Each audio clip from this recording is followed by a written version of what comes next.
which are unhappy. Couples endure an unhappy marriage for a number of reasons, but excuses usually include the children, or they just hate to admit defeat.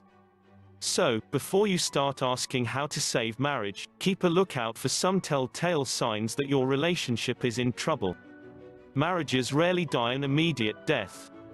It's like the guy in a movie who's shot several times, but refuses to die. He stumbles and falls half a dozen times, and just when you think he's fallen for the last time, he gets up again and reaches out for help. Many times this describes an unhappy marriage that hurts the husband and wife, while they stumble and fall back, but manage to hang on for one reason or another, refusing to give up. Divorce sometimes is a better alternative, but only you and your spouse can determine that. If getting a divorce is the decision, the sooner you deal with it the better. You'll become more emotionally stable, and able to cope with the situation. Divorces can be devastating on the entire family, especially if you let them linger before reaching an amiable breakup. There are signs of trouble in marriage, and they're easier to resolve if you spot them early on. Small problems turn into big ones, if you let your emotions get out of control. You may have seen some of these signs of trouble before the marriage, but didn't view them as problems. Why? There is more truth than not in the old saying that love is blind. You may have married in spite of your better judgment, and hoped your partner would change, or thought you could work your magic charm and change your spouse. This rarely happens. So, what are some of the signs of a troubled marriage? Here are the 7 telltale signs. 1. You no longer have fun with each other.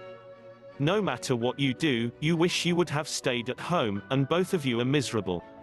2. Compliments are rare or non-existent. Neither of you say anything nice about the other. On the contrary, criticisms are on the increase. You can't do anything right, and become afraid to do anything and withdraw.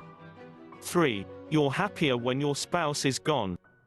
The only time you can relax is when he or she is not at home, and you can enjoy being yourself. 4. Neatness could be a problem, if the other is a slob, or a person who clutters and never puts anything away. One is always picking up after the other. 5. One tries to save, and the other spends money frivolously. This can be a major problem if bills go unpaid. 6. A lack of intimacy, or sexual activity, is a classic example of a lack of love in a marriage. It could also indicate that one or both of you are involved in an affair. 7. You no longer can agree on future goals, and refuse to discuss anything beyond tomorrow. So what should you do, if you find some or even all of the 7 telltale signs in your marriage? Either accept these qualities in your partner or seek professional help. Qualified help can be found in person, in books or online. The sooner you seek help the better. Marriage problems can cause depression and anger affecting the entire family. Before you have to start asking how to save marriage, begin by watching out for these 7 telltale signs of a troubled marriage. It's never too late to start taking action in saving your relationship.